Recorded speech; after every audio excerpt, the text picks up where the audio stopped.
Oke, rekan-rekan, selamat siang, selamat bergabung kembali di kelas Teologi Doa dan Difusi.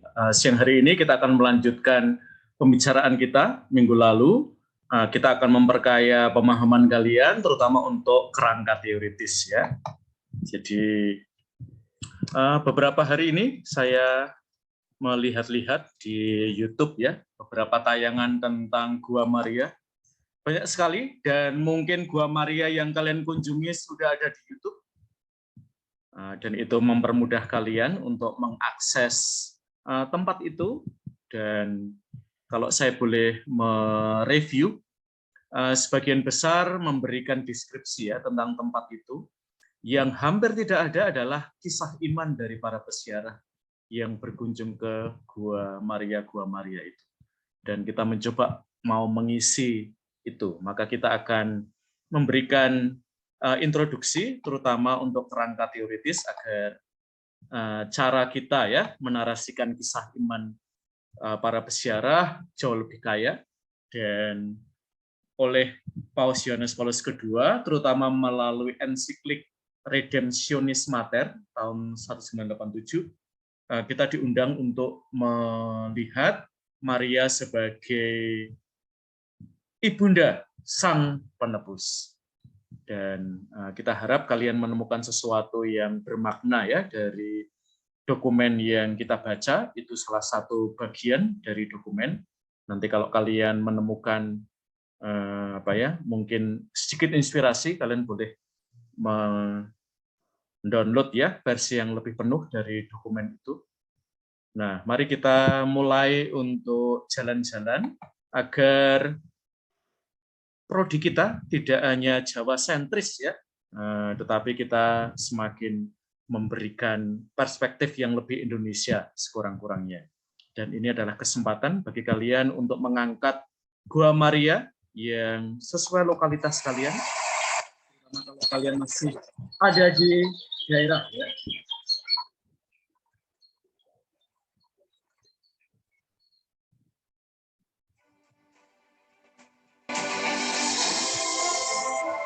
Tetapi videonya yang penuh malah belum pernah diupload. Nah, kita jalan-jalan tidak hanya ke Danan, tapi juga kita ke Perancis, Solo.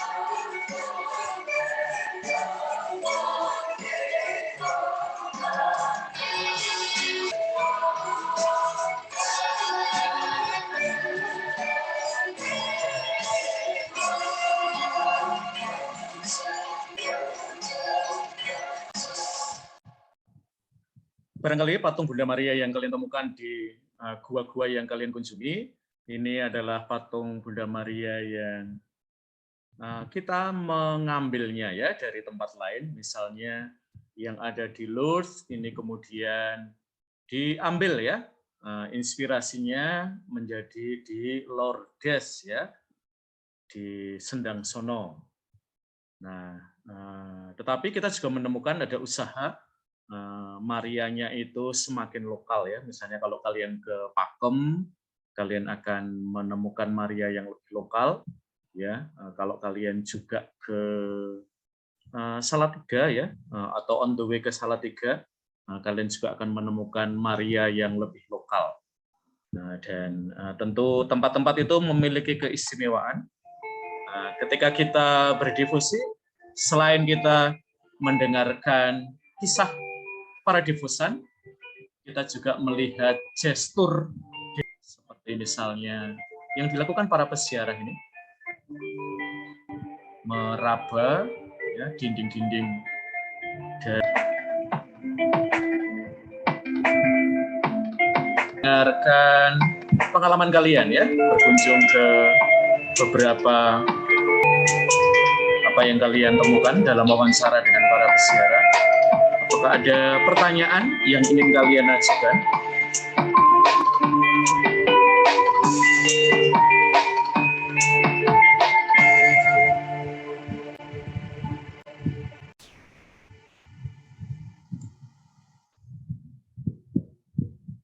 Dan ini tentu lagu yang sangat populer, terutama bagi para peziarah di Lourdes. Dan kita mengambil lagu ini juga ya, untuk difusi kepada Bunda Maria dalam konteks Indonesia.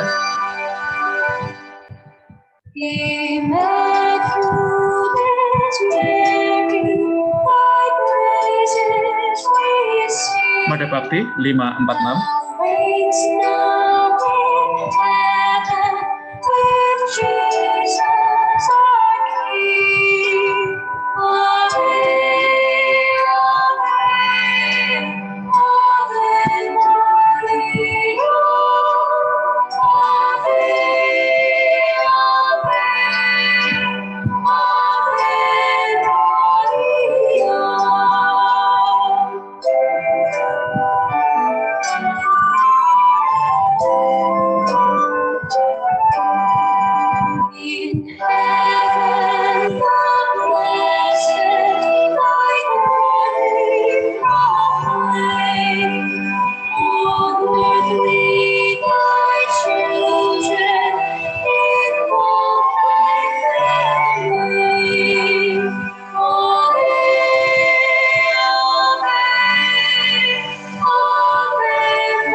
Oke, rekan-rekan, terutama kita yang belajar di pendidikan keagamaan Katolik atau Fakultas Teologi, bahkan kita ini para mahasiswa-mahasiswi teologi yang profesional ya.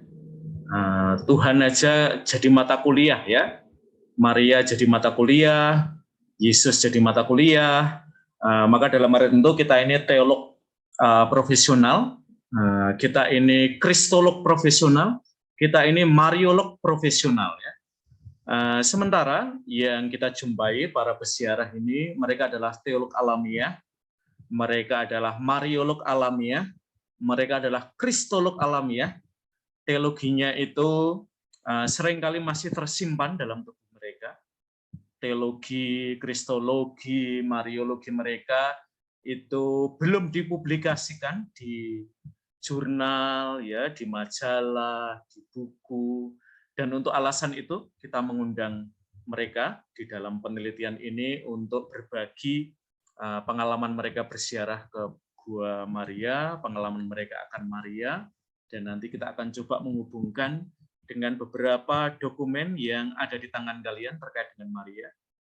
Saya tadi baru saja mengirimkan ya satu tulisan tentang Maria dalam kaitan dengan evangelisasi ya, dan nanti akan saya tambah lagi kalau kurang ya, Maria sebagai influencer pengharapan, ada Maria Bunda Penebus, dan minggu yang lalu juga ada dokumen tentang Maria terutama dalam kaitan dengan Yesus. Oke, mari kita sekarang berbagi ya. Siapa yang sudah ke tempat Bunda Maria, silakan raise hand. Apakah ada di antara kalian yang sudah berkunjung ke salah satu Gua Maria?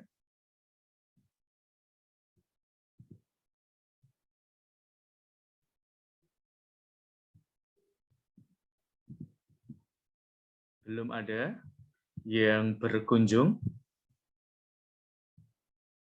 Just to remind you ya, it's May ya. Ini sudah Mei tanggal 10. Ya, Chris Shirley, kamu menyelamatkan kelas ini ya dari kutuk neraka ya. Yuk, Mbak Chris Shirley. Iya, Romo. Kemana Mbak Chris Shirley? Kemarin itu udah sempet ke Gua Maria Padang Bulan Pringsewu. Oke, ke Pringsewu ya. Iya, tapi jujur saja saya belum melakukan wawancara dengan para dewasan yang ada di sana, Mo. Oke, kira-kira menarik nggak sih tempat itu setelah kamu kunjungi? Ada sesuatu yang menarik? Tempatnya menarik, Mo, karena dari awal dulu saya kalau ke sana itu waktu dari SD sampai ya sekarang ini kuliah itu tempatnya masih asri gitu, masih suasana doanya itu dapat heningnya, terus nggak banyak perubahan dari Gua Maria itu sendiri.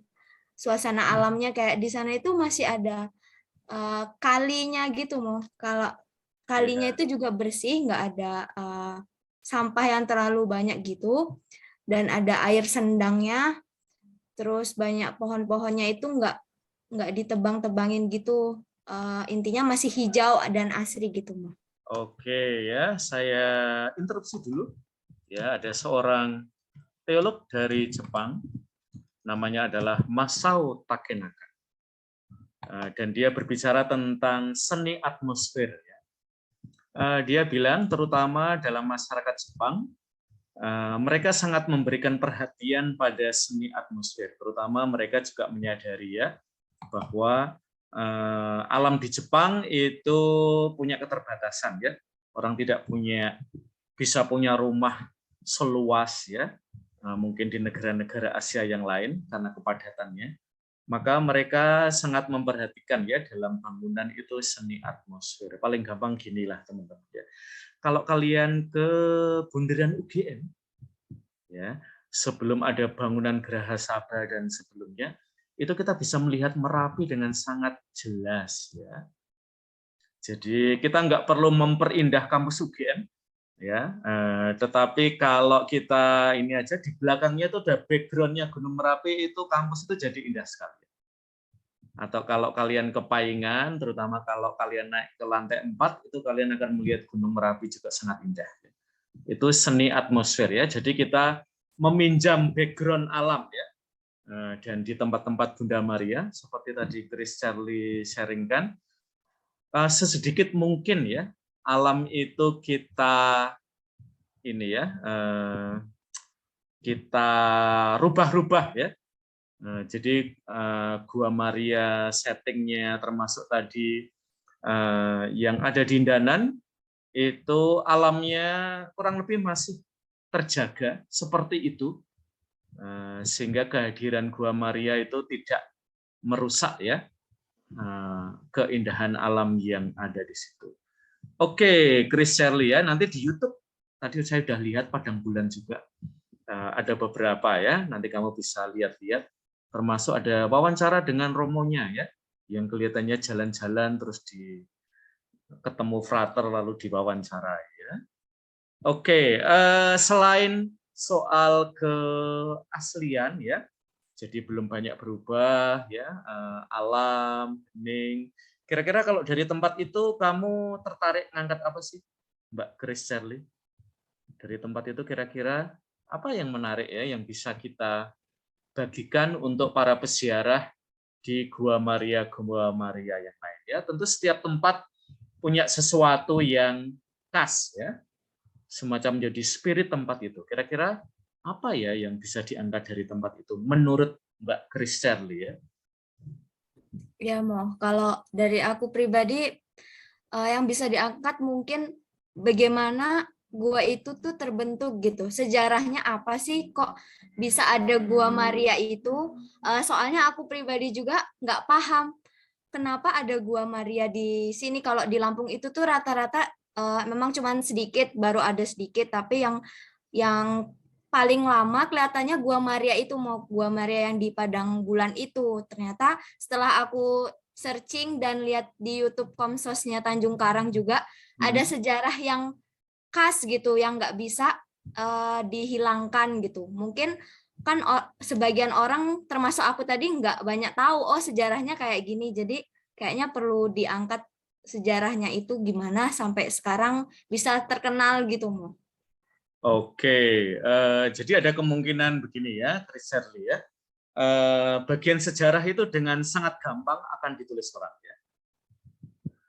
Tetapi kisah orang-orang yang bersiarah di situ, nah ini yang lebih sulit ditulis. Nah, kita pakai jalan yang lebih susah ya. Karena nanti kalau tentang sejarah ya, kamu tentu bisa tanya pada uskupnya, apalagi kalau di situ ada romo-romo yang teolog ya, itu mereka akan memberikan jawaban yang lumayan gampang kamu dapat ya. Tetapi mungkin tempat itu juga dibentuk oleh para peziarahnya ya, sehingga menjadi tempat seperti sekarang ini. Nah, pengalaman itu yang mau kita angkat ya.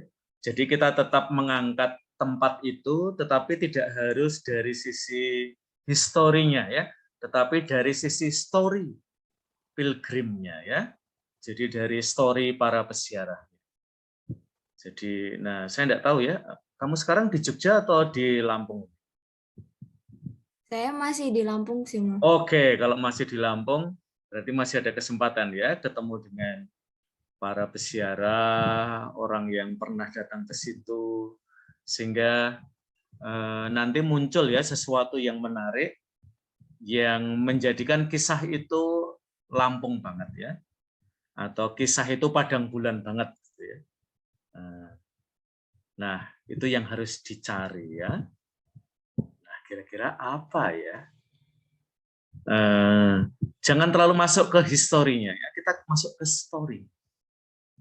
Karena tentang histori itu nanti dengan sangat gampang ditulis ya.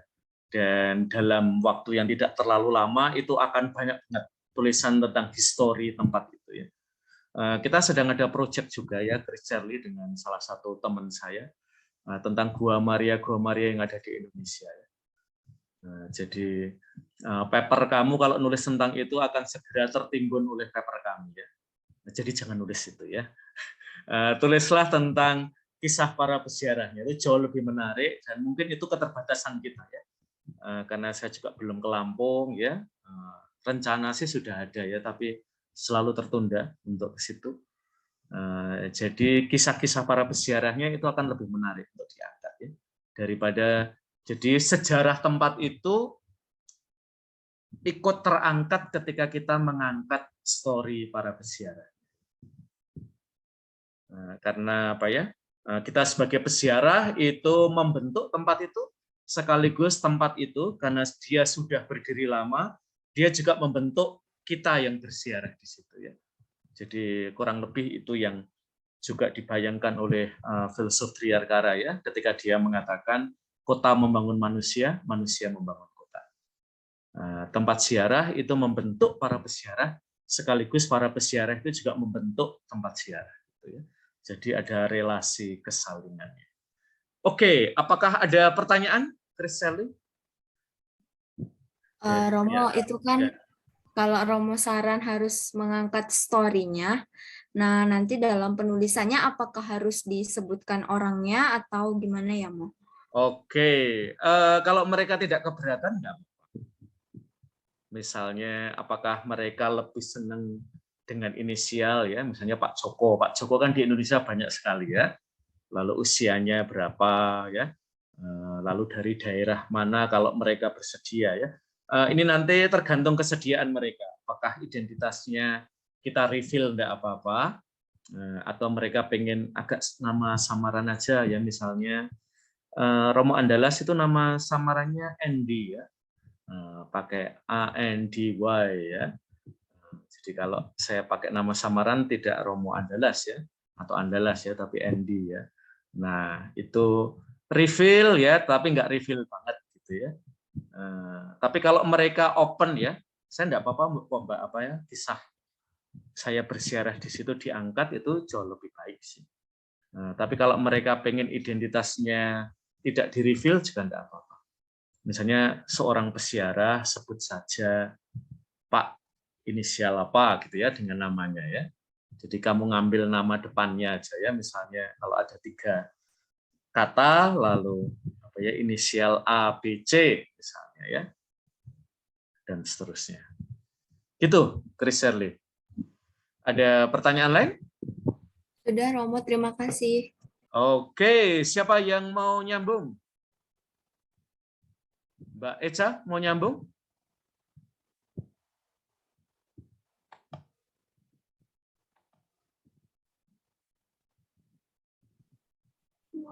Aku belum ke Gua Maria, mau. Oke, kira-kira mau kemana Mbak Eca?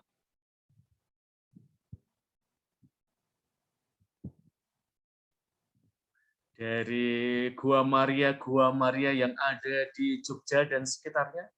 Kira-kira kamu mau kemana? Sepertinya ke Sendasono, Romo. Oke, ke Sendang Sono. Sudah ada ide tertentu? Kira-kira apa yang ingin kamu angkat? Belum ada, mau. Oke, ya. Selain Eca, apakah yang lain sudah ada yang ke tempat Gua Maria? Silahkan raise hand ya, kalau di antara kalian sudah ada yang ke tempat Gua Maria.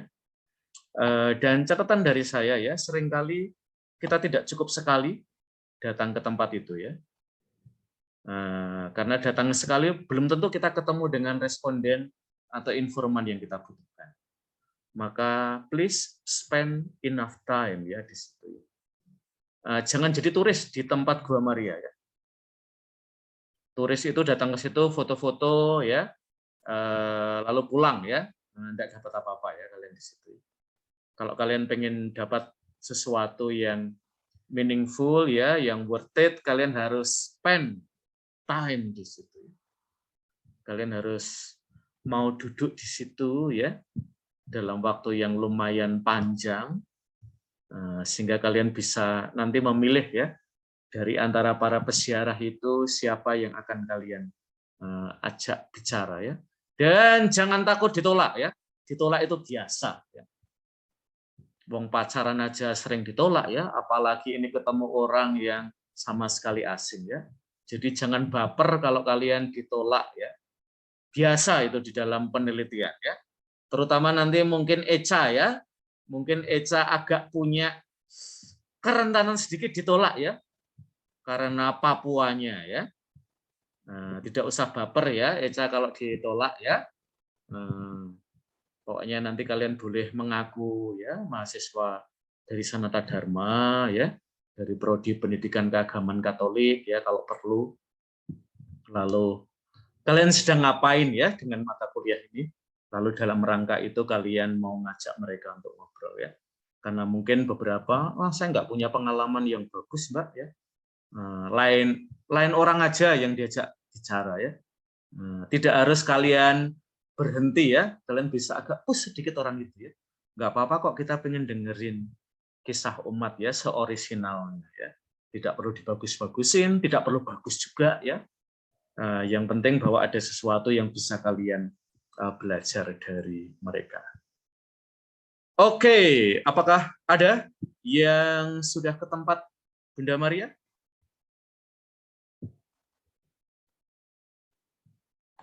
Kelihatannya belum ada. Karena belum ada, ya sudah, saya akan mengangkat salah satu kisah peziarah yang ada di Lourdes. And every year, some of the faithful from around Yorkshire up Styx and travel hundreds of miles to happen.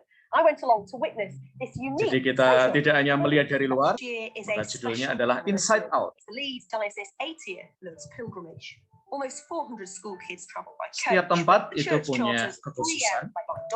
Bagi para peziarah yang menderita sakit, menderita difabel, Lourdes adalah salah satu tempat yang favorit. Karena tidak sedikit dari para peziarah itu mengalami bahwa tempat ini menjadi tempat penyembuhan bagi mereka. What colour will be you be? Yellow. So you'll be the same as them then, won't you? In Bradford, Matthew, his mum Angie and dad Albert are Lourdes veterans of many years. I've got to have a medical letter to say I can carry an ambulance bag, I can carry injections through customs, so that if I can Dan use selain mereka yang have. membutuhkan penyembuhan secara holistik dalam hidup mereka, nanti kita akan juga melihat orang-orang muda yang selain bersiarah, anak-anak sekolah, mereka juga menjadi volunteer, membantu para pesiarah, terutama yang membutuhkan assistance, ya, pendampingan selama berada di luar. Jadi mereka, misalnya, yang mereka lakukan selain bersiarah adalah membantu para pesiarah yang kesulitan untuk berjalan sendiri. Mereka mendorong kursi-kursi mereka, ya.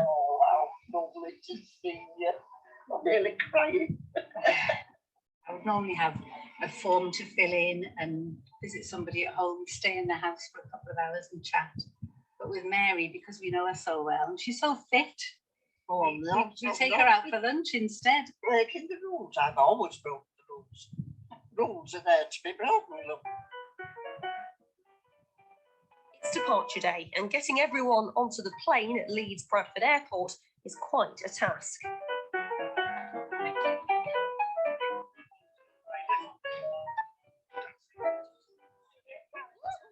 We've missed our take-off slot then, so we've got to wait for the next one, which I think might be in about 10 minutes. We never leave on time. It's just too busy. With many returning pilgrims saying hello to old friends, boarding finally finishes and the Leeds Diocese takes to the skies.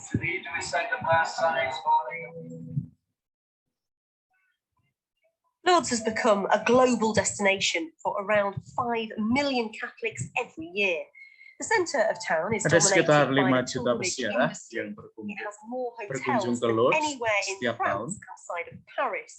And at the centre of its Jadi board bayangkanlah is the ada sacred 5 area. juta kisah yang bisa kita dengarkan Back in 1850, dari para 14-year-old pesiarah girl ini. called Bernadette reported that she saw a vision of a beautiful lady Dan surrounded penelitian by kalian dazzling mulai light dengan grotto behind me. The vision, mendengarkan which has been recognised by the kisah-kisah Church of iman the Virgin mereka. Mary, asked for a chapel to be built here on the site. After three, everybody says cheese. 1, 2, 3. Many of the Leeds Jadi Diocese pastikan di Leeds has dalam a paper special kalian ada spiritual wawancaranya, ya. Kalau paper kalian every year. hanya dari diktat, nanti saya kembalikan, ya. Paper kalian tidak layak untuk kelas ini. Ini bukan teologi tekstual, kita berteologi kontekstual, ya. Jadi selalu mulai dari kisah umat, tidak dari dokumen, bahkan dari kitab suci. Ya. Kita tidak sedang berteologi dari teks, Many of the tetapi religious dari ceremonies in konteks. focus on those traveling with sickness or disability, including a huge service. in Maka an kalau underground kita basilica melihat di for sini, pilgrims mereka yang from all over the difabel, world. I caught up mereka with yang Nurse Kim sakit on the way down. adalah subjek wawancara. This is the one that people believe miracles happening or the cures happening, Yes. is that right? It is. It's what it's most famous for. Dan yang kalian lakukan seperti Mbak reporter di dalam tayangan ini, And they'll hold the monstrance mencoba and untuk body mengorek of Christ pengalaman and bless the sick. dari para pesiarah, bahkan dari para pendamping pesiarah. There's an immediate cure if somebody maybe suddenly gets out of a wheelchair and claims to be cured. Then there's 4 doctors who have witnessed it, and that might be the start of an official investigation into whether or not that's a miracle. Have you seen anything that you think was a miracle? Have you seen any No, cures? I have seen a lot of people change, particularly people that have got a terminal illness or a chronic progressive illness, where they've come hoping to be cured and they've gone home accepting their condition. Do you believe in miracles? I do, yeah. You're a nurse, you work with science and medicine. How does that sit next to a belief in miracles? I find it quite easy because I've got faith. So I believe in God, and I come to Lourdes and I see what happens here. In the evening, after the blessing of the sick Dan mass, perawat ini it was welcome to memaknai celebrate secara Jesus' 80th anniversary. baru, secara lebih luas arti mukjizat. Later, we caught Mukjizat up with tidak harus Matthew's berarti father, bahwa we know when we come seseorang back, he was datang gonna go back ke home in Lourdes the wheelchair. dalam keadaan sakit We're not looking for that kind dan of pulang miracle. dalam Because I keadaan know that sehat. you haven't had the progressive health recently. I Mukjizat had juga a brother with berarti cancer. bahwa seseorang itu bisa menerima pengalaman atau penderitaan sakitnya. Something on Itu pun sebuah mukjizat yang dialami ketika the same size seseorang as it berziarah were. ke No, Lourdes. I'm still hopeful that, you know, it's going to remain the same with people's prayers. Late in the evening, Erin and other school kids are taken down to the grotto and encouraged to reflect on issues in their life and the intense emotion stirred by their Lourdes experience. I was quite emotional this morning in the sick. Dan ini adalah kisah orang-orang muda yang selain mereka melakukan retret, selain berziarah, mereka juga menjadi volunteer untuk para lansia dan mereka yang difabel di Lourdes.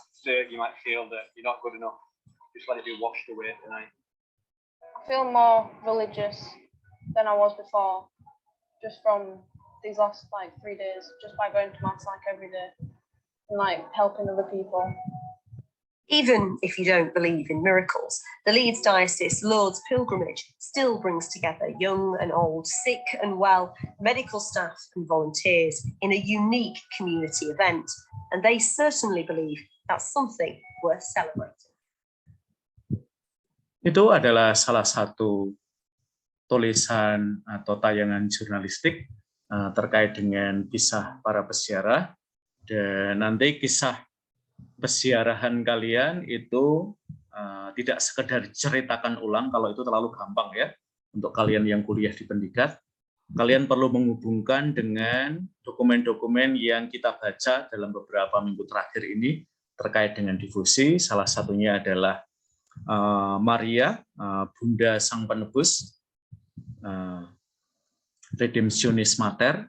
Misalnya saya memilih nomor 21 sebagai nomor yang buat saya paling mengesan dari bacaan yang ditawarkan. Maria menempatkan diri antara putranya dan umat manusia dalam situasi kekurangan, kebutuhan, dan derita mereka. Dia menempatkan diri di tengah-tengah, yaitu dia berlaku sebagai perantara, tidak sebagai orang luar, melainkan dalam kedudukannya sebagai seorang ibu. Buat saya, gagasan Ibu Maria tidak berdiri sebagai penonton, buat saya ini menarik ya.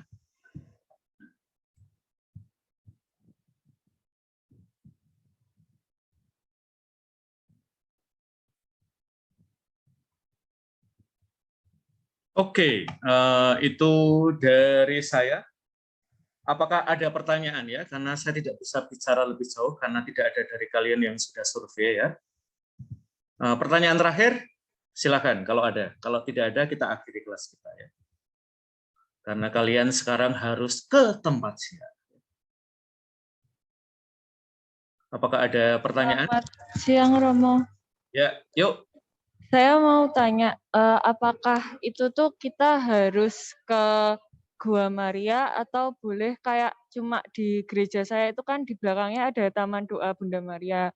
Nah, sering beberapa kali misal saya ada kegiatan di gereja tuh saya melihat banyak ibu-ibu atau ada beberapa anak muda yang berdoa di situ. Nah, misal kayak tanya orang yang ke situ aja boleh nggak Romo? Atau harus ke Gua Maria? Terima kasih. Oke, itu di mana? Itu di Magelang Romo.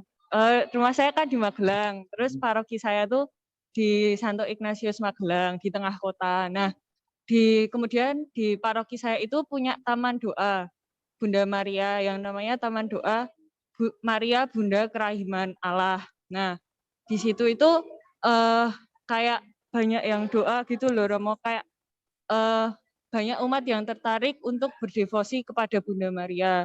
Kemarin waktu seminggu yang lalu itu saya juga mengikuti jadi dari beberapa umat itu mengadakan seperti devosi kepada Bunda Maria setiap hari Selasa. Khususnya ini kan lagi bulan Maria gitu kan. Nah, ternyata waktu saya datang itu peminatnya ya lumayan banyak gitu. Ya mungkin tidak sebanyak yang lain, tetapi ya hampir 50 sampai 60 orang lah. Dan menurut saya itu menarik ya, karena dari berbagai kalangan, ada orang tua, orang muda, remaja, kemudian bahkan anak-anak yang mungkin ikut sama orang tuanya itu juga diajak gitu. Dan mereka mengikuti devosi itu juga benar-benar kayak hening dan terbawa suasana gitu, Romo. Oke, yang penting adalah bahwa kisah mereka itu worth it untuk ditulis ya. Jadi nanti kalau Christina Rahajeng itu ngobrol dengan mereka, ada sesuatu yang bisa ditulis tidak? Nah, terutama tempat itu ya, Maria apa ya, sumber kerahiman atau nama yang lain ya, itu perlu terkait dengan tempat itu ya. Jadi tempat itu kan didesain karena ingin menonjolkan misalnya kerahiman. Ya. Maka kisahnya harus di sekitar situ, Christina Rahajeng ya. Nah, ada nggak dari para pesiarah yang kisahnya ada di sekitar situ? Dan menarik ya. Itu alasan kadang-kadang apa ya? Saya meminta kalian untuk agak keluar dari zona nyaman sedikit ya. Yaitu ke tempat yang kalian lebih mudah menemukan para pesiarah ya dalam jumlah yang agak besar sehingga bisa memilih ya. Nah, karena kadang-kadang ketika jumlah pesiarahnya itu sangat terbatas, itu juga pilihan kalian untuk memilih data juga menjadi lebih terbatas ya. Tetapi kalau Christina bisa menemukan di antara para pesiarah di Taman Bunda Maria di gereja kamu itu ada kisah yang menarik, ya kamu ya bisa menggunakan mereka ya sebagai subjek penelitian ya. Dan untuk penelitian kualitatif kita tidak perlu wawancara terlalu banyak. 1-2 saja kalau kisah mereka menarik itu lebih dari cukup. Ini bukan penelitian kuantitatif ya. Penelitian kualitatif itu kadang-kadang agak terobsesi dengan jumlah. Ya, kita tidak akan bicara tentang persentase. Ya. 50% pesiarah kayak gitu tidak perlu ya. Tetapi kita akan mungkin menyebut mereka by name ya, bahwa pesiarah ini dan mungkin ya satu itu yang saya wawancara. Mungkin kalau satu kisah ini terkoneksi dengan kisah yang lain, saya mungkin akan menulis 2 orang ya. Maka tulisan saya separuh-separuh ya, separuh tentang pesiarah mungkin bapak ya, mungkin ibu, mungkin dua-duanya ibu ya, atau mungkin dua-duanya orang muda. Itu nanti tergantung ya, sebagus apa data yang bisa kalian dapat dari para pesiarah. Maka jangan sampai pilihannya terlalu sedikit ya, karena kalau pilihannya terlalu sedikit, lalu yang jelek pun kita ambil ya. Nah, kita harus memastikan bahwa kita dapat data yang kaya. Jadi orang apa ya bisa bercerita dengan lebih apa ya, dia nggak tergesa-gesa, apa ya, mungkin bahkan bisa kita kontak lagi ya. Maka misalnya nanti silahkan tanya ya, apakah saya bisa kontak lagi kalau saya merasa ada bagian tulisan yang saya ingin lebih memperkaya lagi ya. Untuk kepentingan kelas ini. Kurang lebih yang kita bayangkan dengan proyek ini seperti ini ya teman-teman ya. Seringkali tempat-tempat ziarah Bunda Maria itu butuh inspirasi. Karena mereka seringkali datang apa ya, tidak sedikit peziarah yang setelah doa ngapain. Padahal waktu di tempat itu barangkali agak panjang. Maka kita sebenarnya mau menawarkan ya semacam renungan kepada mereka. Mungkin ini bisa dibaca ya berdasarkan kisah para peziarah dari beberapa tempat itu ya. Lalu orang, oh iya ya, saya kan juga punya pengalaman seperti ini, atau orang kemudian menemukan pengalamannya ya. Pengalaman saya barangkali lain, tetapi kalau pengalaman seperti ini ditulis, sebenarnya saya juga punya pengalaman iman terkait dengan tempat ziarah Maria. Dan itu sayangnya hampir tidak kita temukan dalam semua tayangan Gua Maria yang sudah saya lihat di YouTube. Hanya bercerita tempat, tidak pernah berbicara tentang peziarah. Dan itu mungkin ya karena pada ngevlog ya. Nah, ngevlog aja yang diceritakan sejarahnya ya. Bukan kisahku berziarah di situ ya. Begitu, Christina. Apakah masih ada pertanyaan? Baik, Romo. Terima kasih. Sudah cukup. Yuk. Pak Romo. Ya. Izin bertanya, Romo. Yuk. Mengenai tugasnya Romo tuh, kan kalau pergi wawancara tuh ke Gua Maria, apakah itu mesti divideokan, lalu linknya disertakan di paper atau bagaimana ya Romo? Untuk lebih memperjelas. Tidak, untuk tugas ini full paper ya. Oke, baik videonya Romo. Terima kasih. kamu tentu boleh merekam untuk kepentingan mendokumentasikan ya, untuk kepentingan pribadi kamu, sehingga kamu di tempat ziarah itu nggak harus nyatet ya, tapi kamu bisa merekam suaranya ya. Terus nanti ditanya ya, apakah mereka keberatan kalau kamu videokan ya. Tapi misalnya kamu mengambil foto mereka ya, seizin mereka, itu boleh ya. Bentar ya, ada orang nggak tahu kalau saya lagi ngajar. Oke, gitu. Petra, apakah ada pertanyaan? Yang penting adalah jangan sampai ini ya, teman-teman ya. Pengalaman umat itu seringkali sangat kaya, tapi karena kita itu terlalu banyak sekolah ya. Kadang-kadang pengalaman mereka itu kita sepelekan.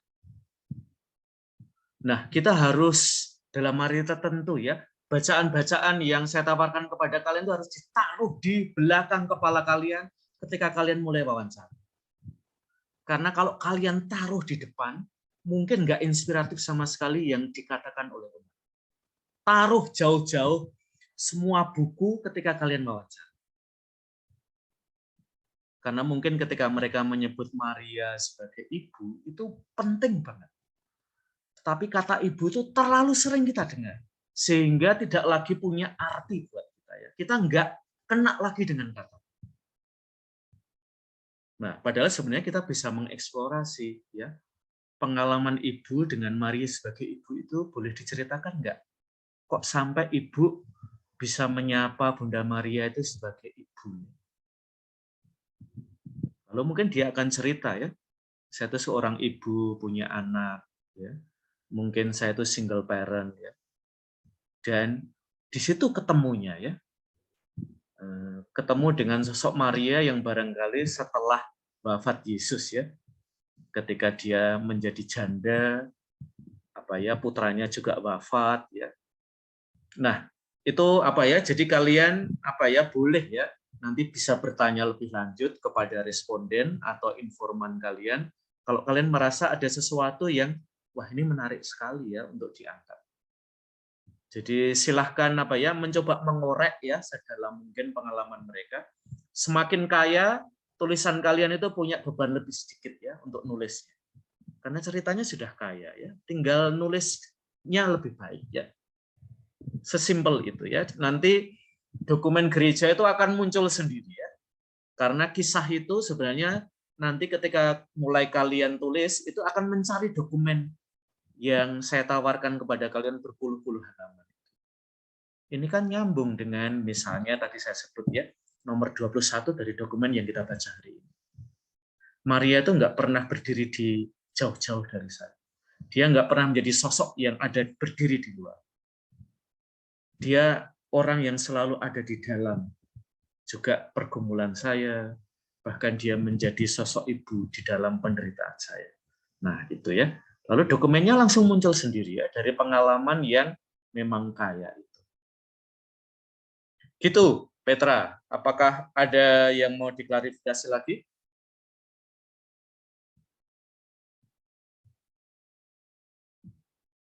Atau dari yang lain terkait dengan penelitian ini ya. Jadi kita pada fase mengumpulkan data ya, teman-teman ya.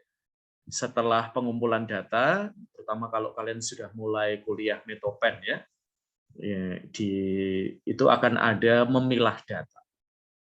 Tidak semua data itu harus dimasukkan dalam paper ya. Nanti papernya bisa 5.000 kata kalau semuanya dimasukkan ya. Padahal paper ini tidak akan panjang-panjang ya. Maka kita nanti akan memilih dari antara kisah para peziarah ini bagian mana ya. Jadi tidak harus diceritakan sampai A sampai Z ya. Bapak ini lahir di Temanggung 50 tahun yang lalu, dia kerja. Kadang-kadang itu harus nggak perlu kita ambil ya.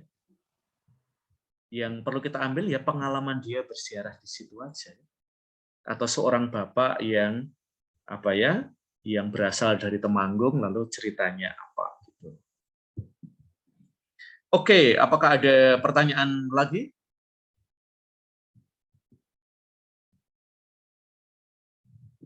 Romo, izin bertanya ya Romo. Silakan. Setelah misalnya nanti data-data itu terkumpul, apakah nanti ada deadline-nya itu kapan gitu Mo? Karena kemarin saya tuh sempat kaget, silahkan sharing hasil observasi, sedangkan saya sendiri ke tempatnya tetapi saya belum observasi gitu Mo.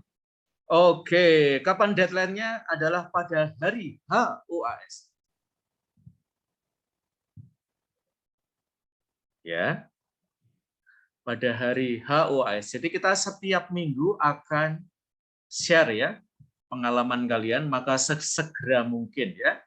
Minggu depan kalau tidak ada dari kalian yang sudah ke tempat ziarah, kita nggak perlu punya kelas ya. Karena mubasir ya. Karena kita sudah harus berbagi cerita ya.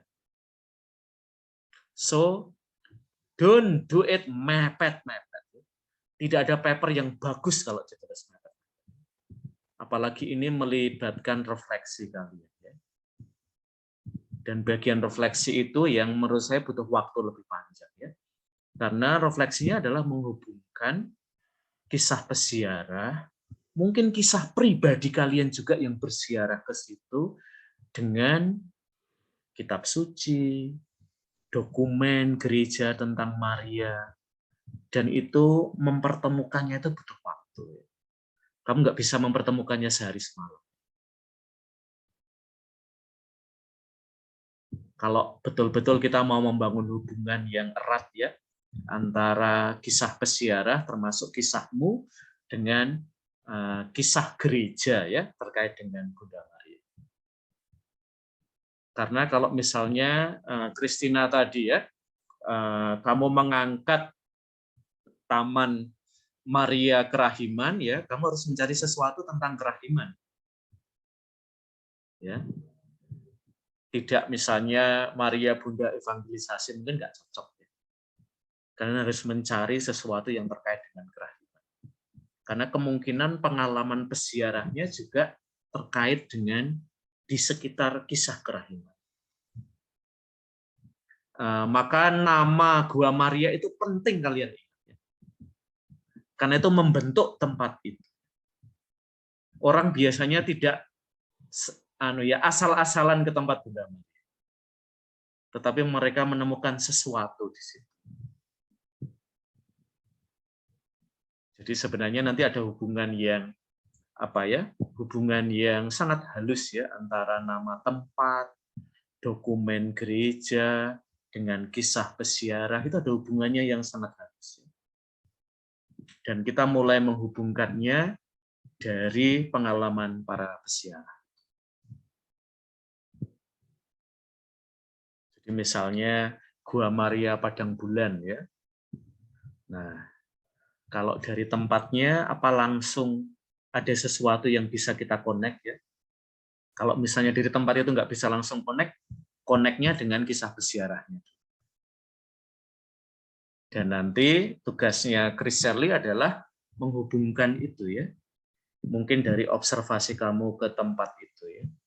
Misalnya tadi yang sudah muncul itu adalah tempat yang hening itu membuat kita bisa ketemu orang. Termasuk bisa ketemu Tuhan. Jadi mungkin Chris Shirley nanti cerita dulu ya tentang kamu yang ada di situ ya, mungkin keheningan tempat itu, kalau itu menjadi sesuatu yang penting ya dalam tulisan ya. Bahwa kita ya bisa mungkin kita bisa menemukan diri kita juga di situ ya dalam keheningan. Dan tidak hanya bisa menemukan diri, tetapi buat para peziarah juga menemukan Bunda Maria.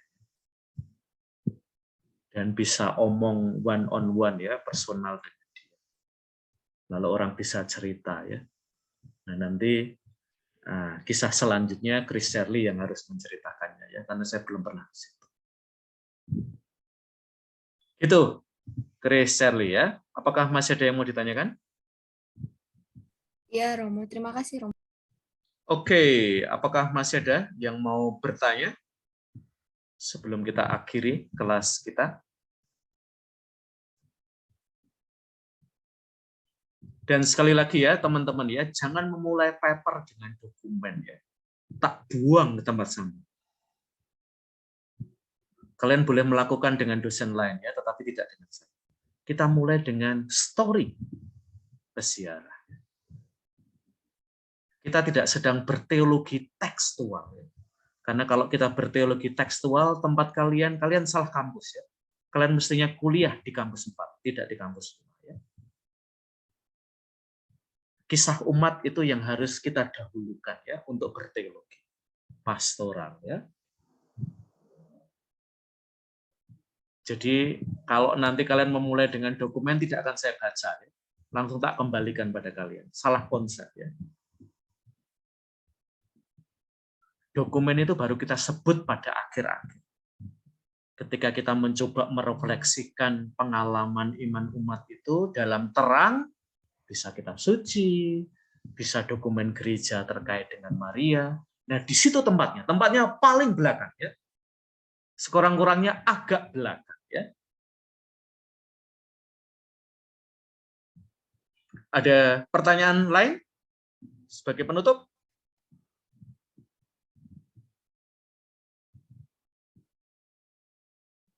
Karena kita kebiasaan ya berteologi tekstual. Kalian itu kadang-kadang dibiasakan menghafal ya. Nah, teologi kontekstual tidak hafalan. Ini adventure ya buat kalian. Jadi pengalaman iman umatnya apa, baru kita cari dokumennya ya. Tidak baca dokumen dulu. Nah, ini adventure-nya menarik ya. Karena mungkin dari satu dokumen yang 50 halaman cuman ketemu satu kalimat yang cocok. Nah, tapi justru di situ menariknya ya. Jadi diskusi-diskusi gereja tentang Maria tidak selalu sesuai ya dengan pengalaman iman umat. Mereka mungkin tidak menanyakan hubungan Yesus dengan Maria. Ya, seperti kita diskusikan minggu yang lalu. Mungkin itu menjadi perdebatan gereja universal, tapi tidak menjadi perdebatan peziarah di padang bulan. Mereka nggak ngobrolin itu ya. Tapi mereka ngobrolin sesuatu yang lebih terkait dengan pergumulan mereka sehari-hari. Sama ya, Maria yang dengan kerahimannya mungkin tidak menjadi perhatian yang sangat besar dalam dokumen-dokumen gereja. Tetapi buat para peziarah di Gereja Santo Ignatius Magelang, mungkin justru itu yang mereka butuhkan. Bukan perdebatan-perdebatan di sekitar gelar Maria, posisi Maria di hadapan Yesus, dan seterusnya. Ya. Nah, itu akan dipelajari di ruang kuliah, tetapi kalian perlu tahu, tetapi mungkin itu tidak menjadi perdebatan di kalangan umat. Ya. Agar nanti teologi yang kita kembangkan itu tidak teologi yang dari belakang meja, ya. Tetapi teologi yang berkembang dari kita mendengarkan umat dan bahkan belajar, karena mereka juga adalah teolog, mereka juga adalah kristolog, mereka juga adalah mariolog, ya. Maka kita perlu respect terhadap pengalaman mereka. Oke. Tidak ada yang bertanya lagi? Oke, kalau tidak ada, kita akhiri kelas kita dan make sure minggu depan ya kalian sudah ke tempat Gua Maria ya. Dan sudah dapat cerita dari peziarah.